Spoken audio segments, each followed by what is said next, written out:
Mare, kamusta?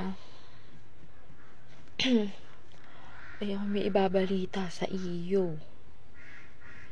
Nabalitaan ko lang din naman ay yung si ay chinismis baga naman nagchismis sa akin na hindi daw anak ni yung mga anak na yun. O ay kumare, sino naman nagsabi sa iyo? Ay di yun nga ang nakakapagchismis sa akin. Ay sabi nga hindi nga daw anak ni ganito si Ganayan. Yung mga bata daw ay hindi daw anak na yun.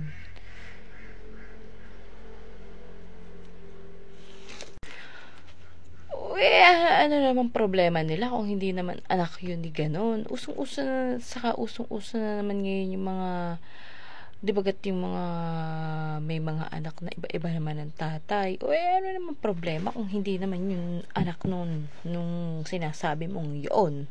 Ha? Baka mamaya yan kung mas maganda humingi na lang sila ng pampa DNA test.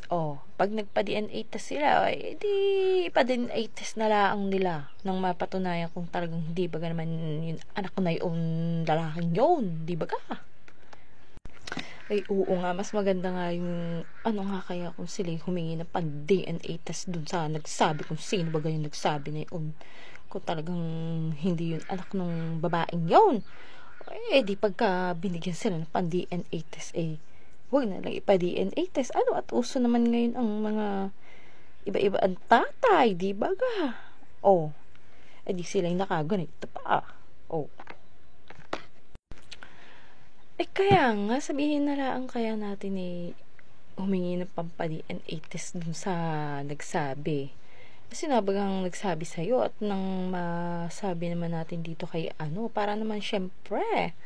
Pero kung sa tutuusin lang sa akin lang, okay lang naman na hindi naman anak yun ng lalaki. At saka naman kung anak yun o hindi nung lalaki, hindi naman siya ang nagpapakahirap doon sa mga bata, di ba ga?